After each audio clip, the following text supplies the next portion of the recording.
Hello everyone, कैसे हैं आप सब लोग। आई होप सभी अच्छे होंगे। तो आज हम जो है लिमिटेशन एक्ट का जो लास्ट लेक्चर था उसको रिकॉर्ड करेंगे और इसके बाद ये समाप्त हो जाएगा। हमने इसमें सेक्शन 25 तक इसको कर लिया था।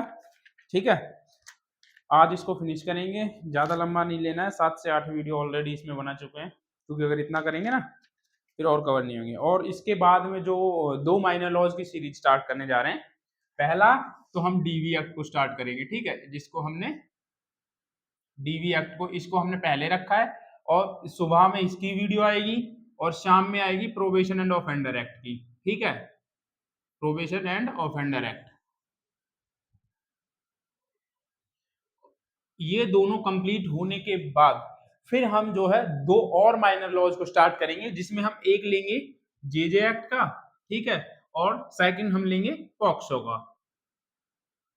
ये दोनों ही एक्ट जो है इंपॉर्टेंट, सॉरी वैसे तो सारे इंपॉर्टेंट है, लेकिन इन दोनों को साथ में हम पढ़ेंगे, क्योंकि जेजे एक्ट भी जो है चाइल्ड के बारे में बात करता है और पॉक्सो एक्ट भी जो है माइनर बच्चों के ही बारे में बात करता है। तो दोनों को जब एक साथ पढ़ेंगे कंबाइन करके तो ज्यादा अच्छी सी चीजें समझ में आएंगी।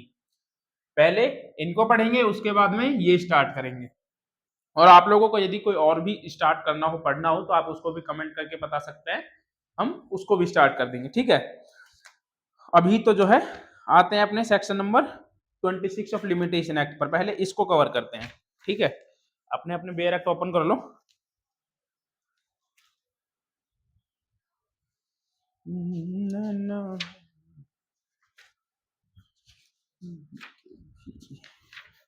ये क्या कर रहा था मैं, इंस्टाग्राम की रील देख के।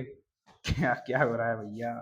ठीक है, तो सेक्शन नंबर 26, अनुसेवी संपत्ति के उत्तर भोगी के पक्ष में अपवर्जन,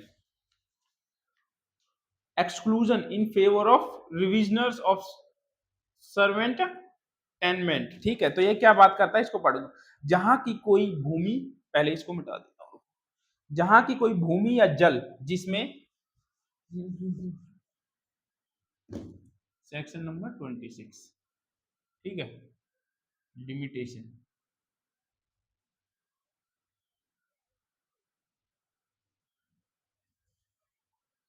जहां की कोई भूमि या जल जिसमें जिसके ऊपर जिसमें कोई सुखाचार उपयुक्त या उत्पन्न किया गया हो, मतलब कि ये बात करता है या तो कोई लैंड है, ठीक है, या वाटर है, जिस पर की कोई ईजमेंट राइट जो है, ईजमेंट राइट उत्पन्न किया गया है किसी का ईजमेंट राइट को। ठीक है, अब क्या बात करता है, किसी आजीवन हित के अधीन, ये जो ईजमेंट राइट था ये इसको आजीवन हित के लिए जो है किसी एग्रीमेंट के तहत इसको दिया गया था। ठीक है, लाइफ टाइम के लिए जो है, लाइफ टाइम।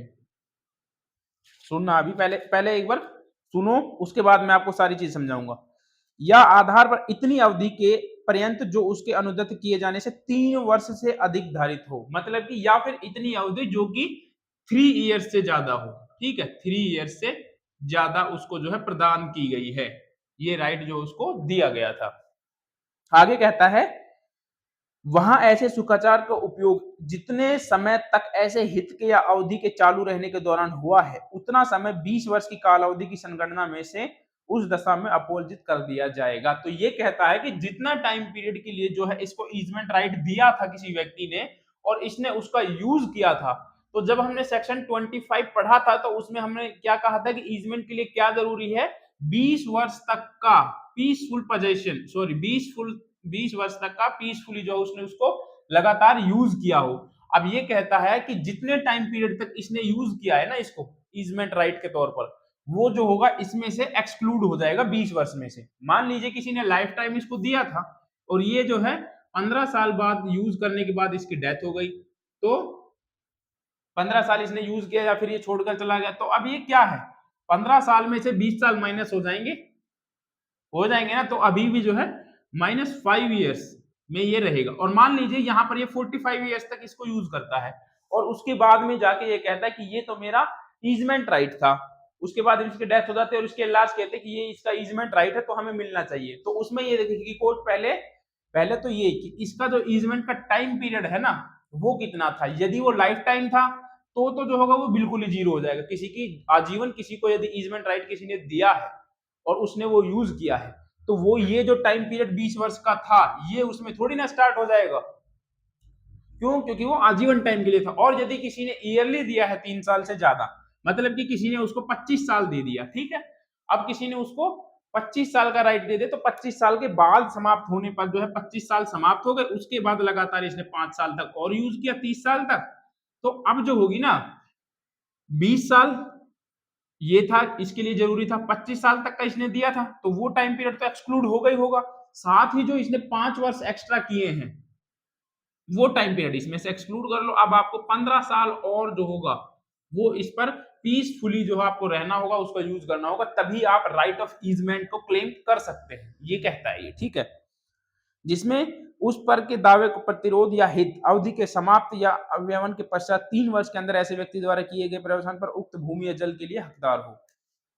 अब मैं आपको समझाता हूं एग्जाम्पल से, ठीक है, आप लोगों को अभी समझ नहीं आया होगा, अब आप एग्जाम्पल से समझो क्या कहना चाह रहा है, ठीक है। ये क्या कहता है?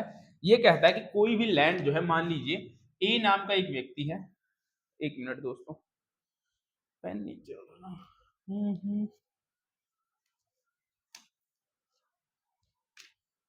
ए नाम के व्यक्ति है, इसके पास कोई लैंड है, ठीक है, इसके पास अपनी ये लैंड है कोई,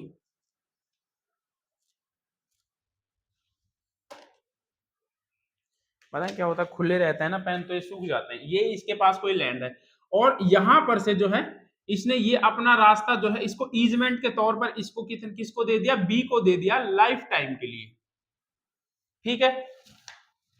किसके लिए दिया? लाइफ टाइम के लिए। बी को ए ने अपनी प्रॉपर्टी में से ये जो रास्ता था इसको एज ए आपको इसको बोल दिया कि आप जो है लाइफ टाइम इसको यूज कर सकते हो, या फिर कोई एग्रीमेंट पे इसको लिखवा दिया।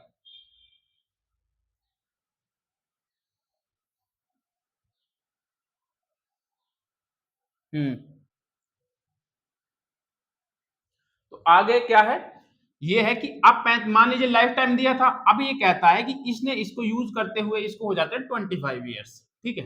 25 ईयर्स जो है ये इस पीसफुल पोजेशन को यूज करता है जो इसको ए ने दिया था एज ए ईजमेंट राइट, ठीक है।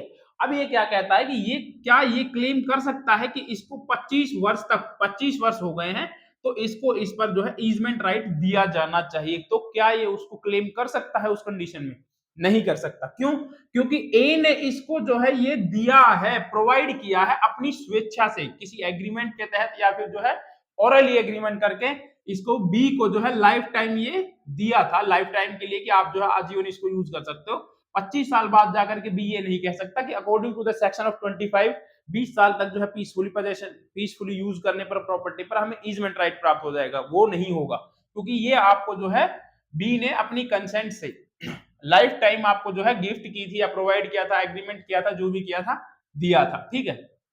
तो बी जो है अपने उसका क्लेम नहीं कर सकता, ठीक है, वहां पर ये नहीं कर सकता। उसके बाद में अब दूसरा एग्जांपल से, अब जो दूसरी चीज थी इसमें कि ये वाली आप नीचे से थर्ड लाइन में 20 वर्ष की कालावधि में से उस संगणना को अपोजिट कर दिया जाएगा, मतलब कि उसको एक्सक्लूड कर दिया जाएगा, ठीक है।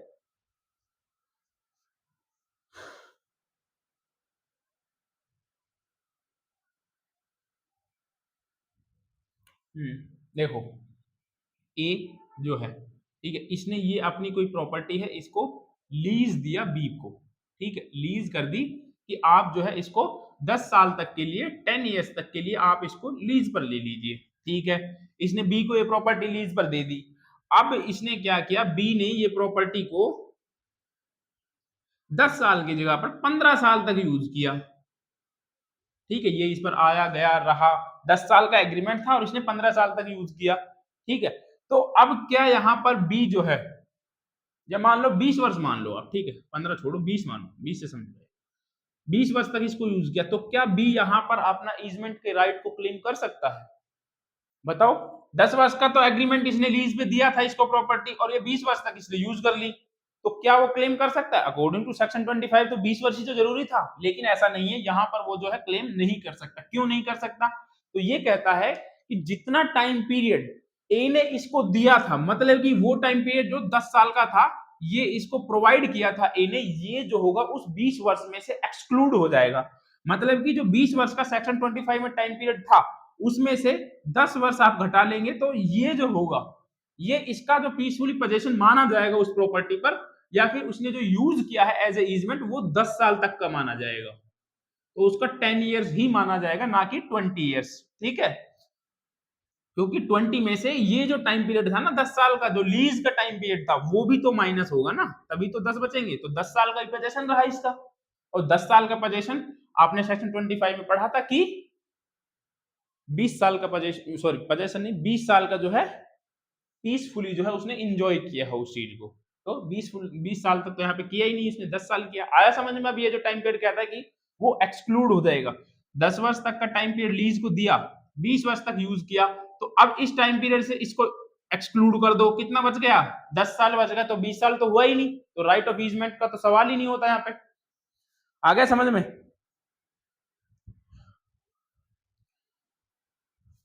अब ये देखो एक चीज, ये लास्ट में कहता है कि 3 इयर्स की जो बात करता है, ये 3 इयर्स का जो टाइम पीरियड है उसको भी एक बार समझो। ठीक है, ये कहता है कि यदि कोई भी फिर भी डिस्प्यूट अराइज होता है, ठीक है, तो आप उसको जो है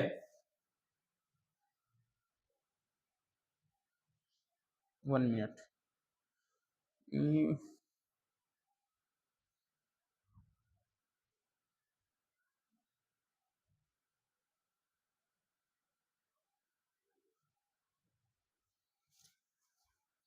3 वर्ष के अंदर ऐसे व्यक्ति द्वारा किया गया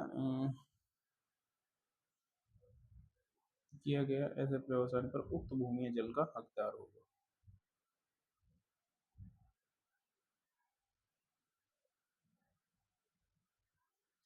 देखो एक और एग्जांपल के थ्रू इसको समझो। जो 3 वर्ष का टाइम पीरियड है, 3 अलग अलग चीजें हैं। ठीक है, फर्स्ट तो ये था लाइफ टाइम वाला, सेकंड इसका एक्सक्लूड वाला था, और तीसरी चीज इसमें और कहता है 3 इयर्स का जो टाइम पीरियड है वो क्या है, टाइम पीरियड है, कौन सा टाइम पीरियड है। ठीक है, देखो मान लो कि ए ये है, इसकी कोई प्रॉपर्टी ये है। ठीक है, यहां पर जो है इसने ये प्रॉपर्टी 40 इयर्स के लिए दे दी, 40 इयर्स के लिए दे दी, और इसने जो है सिर्फ ये प्रॉपर्टी दी थी, इसने इस प्रॉपर्टी को भी, इस रास्ते को जो कि ए का खुद का पर्सनल रास्ता था, इसके साथ में इसको भी यूज किया बी ने। ठीक है, बी को दी थी तो बी ने जो है इस रास्ते को भी यूज किया, इस रास्ते को बी ने यूज किया 25 ईयर्स तक, 25 ईयर्स तक। तो क्या, अब आप मेरे को ये बताओ कि क्या जो है ये लीज खत्म होने के बाद में, मान लीजिए ये क्लोज हो गई 40 साल, ठीक है, ये लीज खत्म होने के बाद में कितने टाइम पीरियड तक इसको ये यूज कर सकता है, और क्या जो इसने इस रास्ते को यूज किया था पीसफुली, उसके लिए ये जो है क्या कर सकता है, अपना ईजमेंट के राइट का क्लेम कर सकता है according to the section of 25 of Indian limitation act. तो इसमें नहीं कर सकता। ठीक है, तो ये कहता है कि ये जो होगा, यहां पर यदि इसके 40 साल समाप्त हो जाते हैं, तो ये कहता है कि उसका, उस प्रॉपर्टी का या उस रास्ते का प्रयोग जो है, ये 25 साल तक के लिए था और ये 40 साल तक के लिए था, तो इसका यूज जो है ये फर्दर 3 इयर्स के लिए, कोई एग्रीमेंट या लीज खत्म होने के बाद 3 साल तक की उस भूमि का या उस जल का प्रयोग जो है वो कर सकता है, और उन 3 साल को इंक्लूड करके ये नहीं कह सकता कि मेरा जो है इस पर ईजमेंट का राइट है 20 इयर्स हो गए। ठीक है, वो उसको क्लेम नहीं कर सकता, बट इसके लिए एक कंडीशन है कि 3 इयर्स होना चाहिए, 3 इयर्स से ज्यादा का। आया समझ में? यहां पर जो है उसके बाद आता है सेक्शन नंबर 27 पर, extinguishment of right of property, संपत्ति पर के अधिकार का निर्व्याप्त होना।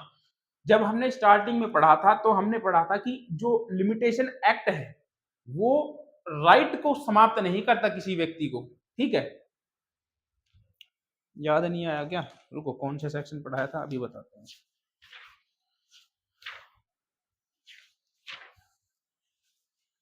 मैं भी लिख लिख के रखता हूँ, वहीं बता दूंगा। जब हमने ये पढ़ा था कि जो ये लिमिटेशन एक्ट है ये कहां पर अप्लाई होता है, कहां पर अप्लाई नहीं होता, जब मैंने यहाँ पर लिखा था, याद होगा जो स्टार्टिंग में वीडियो देख रहे थे, तब उसी में हमने बताया था कि जो ये है लिमिटेशन एक्ट, ये रेमेडी को खत्म करता है, राइट को खत्म नहीं करता किसी व्यक्ति के। ठीक है, उपचार को खत्म करता है, जिसके बाद हमने 2 जो मैगजीन थी वो लिखी हुई थी। ठीक है, अभी लैटिन मैगजीन थे तो नाम तो मेरे को याद नहीं, बट देख के मैं बता सकता हूँ, अभी बताता हूँ कौन सी थी। एक था इंट्रा रिपब्लिका सेट फिनिशलिटम और एक था विजिलेंटिवस नॉन डोरिमेंटिवस जूरा सब्सिवेंट। ठीक है, कानून उन लोगों की मदद करता है जो कि जागृत रहते हैं। अब इस कंडीशन में देखिए, जब हमने बताया था कि एक्सेप्ट सेक्शन नंबर 27, तो 27 क्या कहता है, ये कहता है कि यदि कोई ऐसी प्रॉपर्टी है जिस पर कब्जे का कोई विवाद है, तो उसमें यदि वो उस लिमिटेशन टाइम पीरियड के अंदर कोर्ट नहीं आता है, तो उसके बाद में उस व्यक्ति का राइट भी उस प्रॉपर्टी पर खत्म हो जाता है। तो ये कहता है कि मान लीजिए किसी आपको पास जो है पोजेशन वाले प्रॉपर्टी, आपके पास कोई इमूवेबल प्रॉपर्टी थी, उसके पोजेशन के लिए आपके पास 15 साल का टाइम पीरियड लिमिटेशन दे रखी थी। ठीक है, तो अब ये कहता है कि 15 साल की लिमिटेशन दी थी आपको, तो इमूवेबल प्रॉपर्टी के केस में, पोजेशन वाले केस में स्पेशली क्या होता है कि यदि जब ये 15 साल का टाइम पीरियड जैसे ही ये समाप्त हो जाएगा, उसके बाद में आपका इस प्रॉपर्टी पे से राइट भी समाप्त हो जाएगा। आप इसको जो है राइट भी, आप इसको क्लेम भी नहीं कर सकते। बाकी सब में रेमेडी खत्म होती थी, बट राइट खत्म नहीं होता था। लेकिन यहां पर इस सेक्शन में, सेक्शन नंबर 27 में, रेमेडी और राइट्स दोनों ही खत्म हो जाते हैं। आया समझ में? उसके बाद आते हैं सेक्शन नंबर 29 पर, सेविंग्स पर।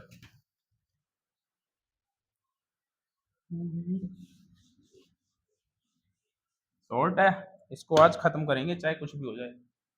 Section number 29, savings.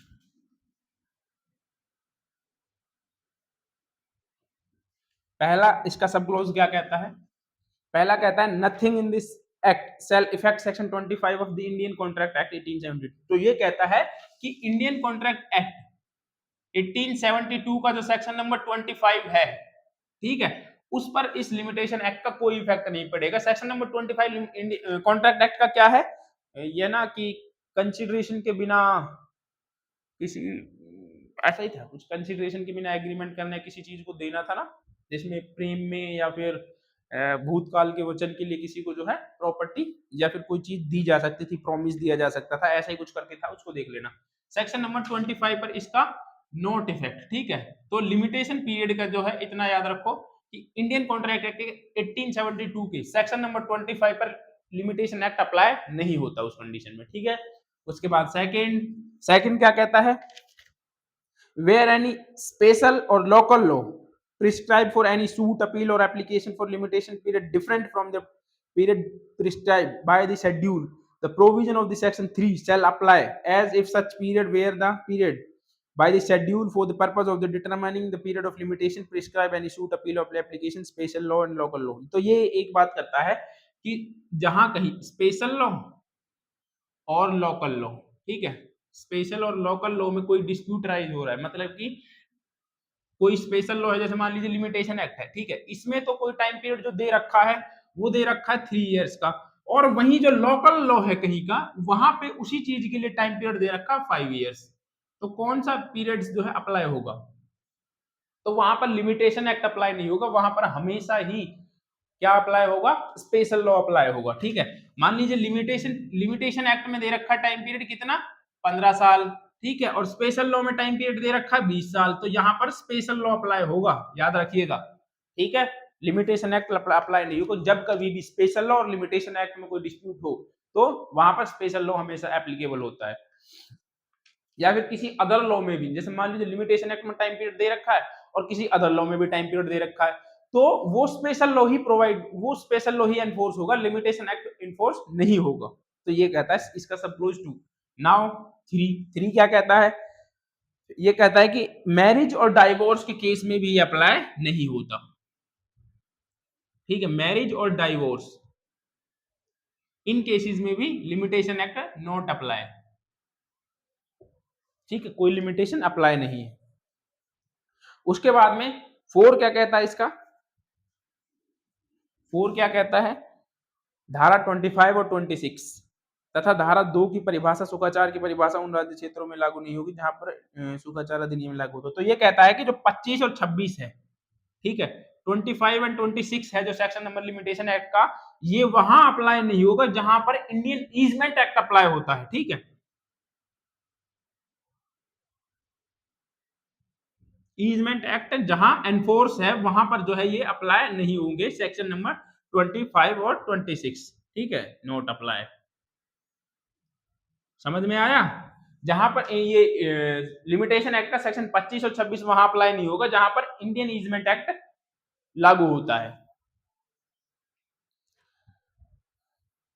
30 को छोड़ देना, ये पहले का ही था, तब बना था, तब के लिए 7 साल तक का टाइम पीरियड दिया था इसमें, ठीक है।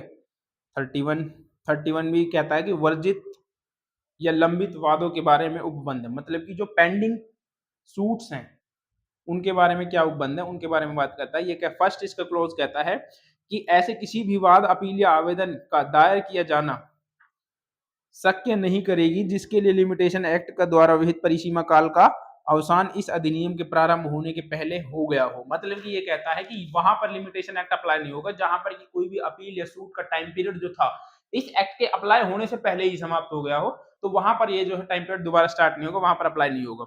और बाद के किसी भी मैटर्स में जो जिनकी अपील पेंडिंग है वहां पर जो है आप उसको इसका कोई इफेक्ट नहीं पड़ेगा। उसके बाद 32 था, निरसन था, ठीक है। यहां पर आपका लिमिटेशन एक्ट जो है खत्म होता है। अब लिमिटेशन एक्ट के शेड्यूल 1 में चलते हैं। लिमिटेशन एक्ट में एक शेड्यूल भी था ना, जब पढ़े थे हम।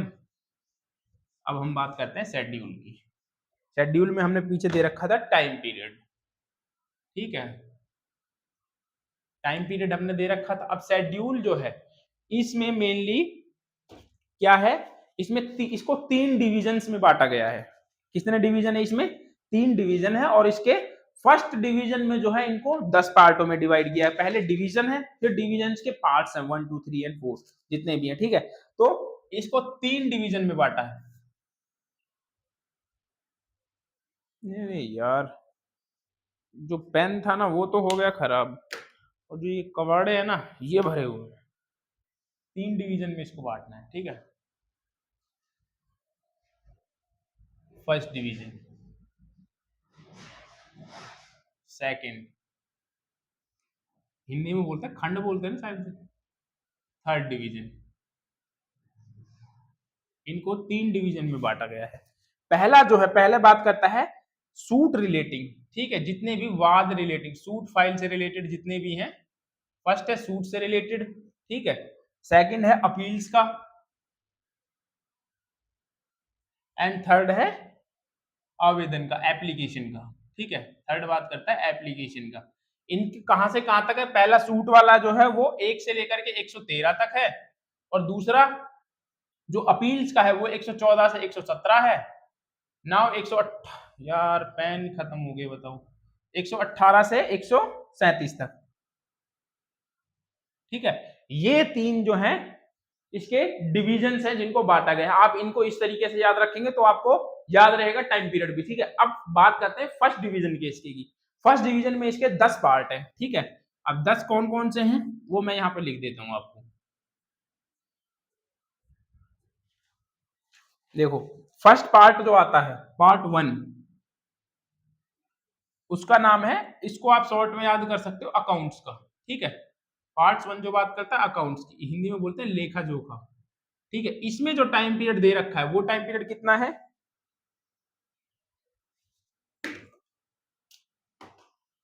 इसमें टाइम पीरियड कितना दे रखा है? 3 इयर्स का। तो अकाउंट से रिलेटेड जितने भी होंगे उनमें टाइम पीरियड कितना है? 3 इयर्स का। ये है 1 से लेकर के 5 तक, ठीक है। शेड्यूल में जो नंबर्स दे रखे हैं 1 से लेकर के 5 तक। दूसरा क्या बात, पार्ट इसका पार्ट 2 की किसका है? पार्ट 2 है कॉन्ट्रैक्ट का, ठीक है। पार्ट 2 कॉन्ट्रैक्ट, संविदा।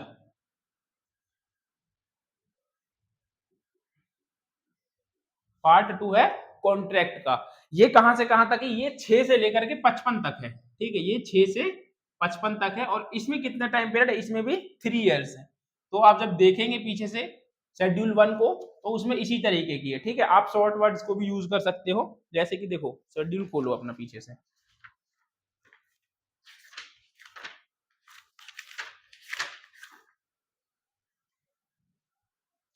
देखो ये रहा सूट रिलेटिंग फॉर कॉन्ट्रैक्ट, ठीक है। जो सूट जो है कॉन्ट्रैक्ट से रिलेटेड है उनमें टाइम पीरियड की बात करता है, तो इसलिए मैं शॉर्ट में लिख दे रहा हूं मैं, सूट रिलेटेड टू कॉन्ट्रैक्ट, ठीक है। नाउ उसके बाद में थर्ड मैंने तो नोट्स ले रखे हैं, देखो ये इस तरीके से बना रखे हैं, इसी में से देख के आपको बता रहा हूँ, क्यों, क्योंकि वो जो है लेंथी पड़ जाएगा, आपको शॉर्ट शॉर्ट लिखवा दे रहा हूँ, ठीक है। उसके बाद थर्ड देखेंगे, थर्ड क्या है, नाम तो एटलीस्ट पता हो आपको। इस तरीके से आप भी इनको जो है बना सकते हो अपने पास में, मैं बता दूंगा अभी। पार्ट 3 किससे संबंधित है, पार्ट 3 निकालो भाई, पार्ट 2।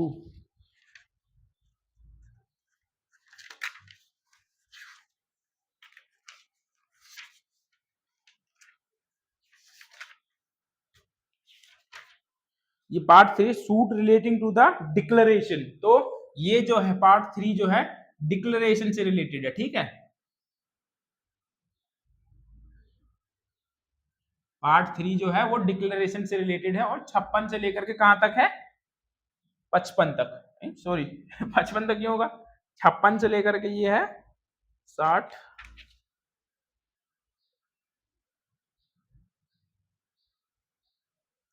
1 मिनट, 58 तक, सॉरी, ठीक है। डिक्लेरेशन, और इसमें टाइम पीरियड कितना है, इसमें देखेंगे आप नीचे, इसमें 3 इयर्स है, इसमें भी, ठीक है। बाकी याद करना आपके लिए बहुत इजी हो जाएगा, आप इस चार्ट को इस फॉर्म में याद कर लेना।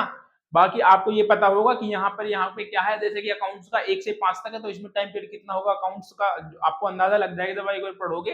और कॉन्ट्रैक्ट का 6 से 55 तक का है, तो इसमें लिमिटेशन 3 साल था। उसके बाद डिक्लेरेशन था 56 से 58, उसमें 3 साल था। नाउ उसके बाद फोर्थ आता है पार्ट 4। पार्ट 4 किसकी बात करता है, पार्ट 4 कहता है suit relating to decree and instrument, तो आप इसको डिक्री एंड इंस्ट्रूमेंट से याद रख सकते हो, डिक्री एंड इंस्ट्रूमेंट। ये कहां से कहां तक है, ये 59 से लेकर के 61 तक है ना, 61 तक, सॉरी 60 तक। इसमें टाइम पीरियड कितना है, इसमें टाइम पीरियड जो है वो भी 3 इयर्स है, 3 इयर्स टाइम पीरियड जो है ज्यादा है। उसके बाद फिफ्थ आता है इम्यूएबल प्रॉपर्टी का, यहां पर आपको जो है थोड़ी दिक्कत हो सकती है, पार्ट 5। इसको आपको जो है एक बार देखना पड़ेगा, इसमें टाइम पीरियड 12 साल और 3 साल है, ठीक है। आप इसको पढ़ लेना, ये जो है 61 से लेकर के 67 तक, इसमें कुछ टाइम पीरियड जो है वो 3 साल भी है, और कुछ टाइम पीरियड 12 साल भी है। तो आप उस चीज को देख लेना, एक बार पढ़ लेना, इतने ज्यादा इसमें से एक दो ही पूछे जाते हैं, क्योंकि अगर आप ऐसे याद करने जाओगे किसमें कितना है, तो वो तो याद होने से रहा। इसी ट्रिक से जो है आप इनको याद कर सकते हो। बाकी जिनमें थोड़ा सा डिस्प्यूट होता है, मतलब कि दिक्कत होती है, उनको आप 2-4 को वैसे याद कर सकते हैं, ठीक है। उसके बाद पार्ट 6, पार्ट 6 किसकी बात करता है, याद रखिए हम फर्स्ट डिवीजन की बात कर रहे हैं, सूट से रिलेटेड जितने भी हैं, ठीक है। पार्ट 6 बात करता है इम्यूएबल प्रॉपर्टी से संबंधित वाद की, suit relating to immovable property. 5 क्या था,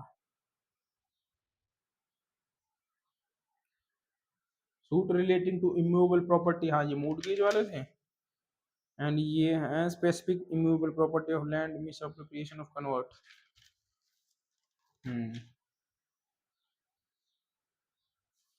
ये मूवेबल प्रॉपर्टी के होंगे, मूवेबल नहीं है, मूवेबल, ये मूवेबल का था, तो ये मूवेबल के हैं, मूवेबल प्रॉपर्टी से रिलेटेड सूट की, ठीक है।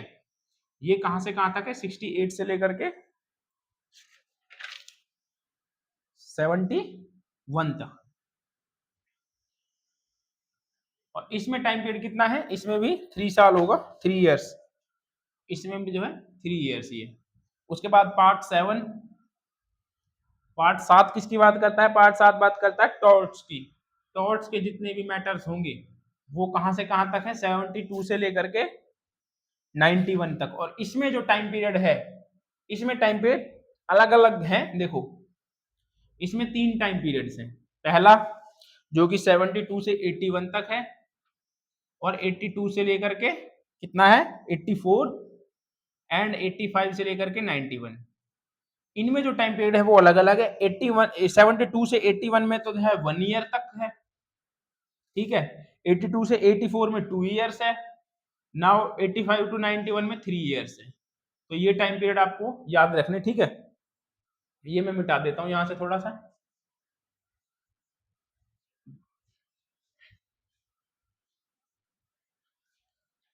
7। उसके बाद में पार्ट 8 की बात करेंगे, ठीक है। पार्ट 8 क्या बात करता है, न्यास और न्यास संपत्ति का, ट्रस्ट की, सॉरी इक्विटी की। तो इसमें ये कहां से कहां तक है, ये 92 से लेकर के 96 तक है, ठीक है। और इसमें टाइम पीरियड कितना है, कितना टाइम पीरियड है इसमें, देखना एक बार। अलग अलग टाइम पीरियड का एक ही है, होना तो एक ही चीज था। 92 to 96, 12 वर्ष, 3 years, 12 years, 3 years, 12। तो ये भी एक ऐसा है जिसमें कि दो टाइम पीरियड है, 3 ईयर और 12 ईयर, ठीक है। आप इसको देख लेना, इसको पढ़ लेना है आपको खुद से, और नहीं पढ़ा जाता तो छोड़ देना, क्योंकि चांस 1% होता है, जो आप चीज नहीं करके जा रहे जरूरी नहीं कि वो आए, ठीक है। उसके बाद है 9 पार्ट जो बात करता है वो मिसलिनियस है।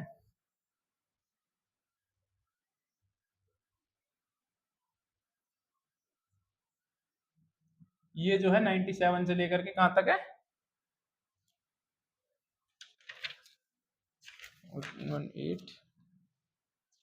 112 तक। और इसका जो टाइम पीरियड है वो है 3 इयर्स का, 1 मिनट। 3 और 12 ये भी दोनों ही है इसमें भी, ठीक है, 3 और 12। इनको इतना याद रखने की जरूरत नहीं है, कोई बात नहीं, छोड़ देना याद ना हो तो, ठीक है। पार्ट 10 बस इतना याद रख लेना कि कौन सा कहां तक है, ताकि अगर इनमें से कोई आए तो आपको इजीली वो याद हो जाए। पार्ट 10 बात करता है prescribed period, there is no prescribed period, जहां पर कोई प्रिस्क्राइब पीरियड ही नहीं है, ठीक है, यहाँ पे कोई पीरियड दे ही नहीं रखा। तो वहां पर ये जो है 113 में इसका टाइम पीरियड जो होगा वो 3 इयर्स होगा। यहाँ पर जो है पार्ट 1 जो था वो कंप्लीट हो गया। उसके बाद में आते हैं अपील्स पर, उसके बाद में पार्ट 2 डिवीजन 2 पर, सॉरी खंड 2 में जो अपील्स की बात करता था 114 से जो 117 तक है। उसके बाद में डिवीजन 3, इसमें दो पार्ट है, एक स्पेशल मैटर्स का है जो 118 से 136 तक है, और दूसरा अन्य मैटर्स में जो कि स्पेशल मैटर्स में कवर नहीं होते आवेदन, उनकी बात करता है। तो इनमें आप टाइम पीरियड अलग अलग है, इनमें इंपॉर्टेंट टाइम पीरियड है जो मैं आपको बता दे रहा हूं भी कौन कौन से हैं, वो आप अपने टिक लगा सकते हो, ठीक है।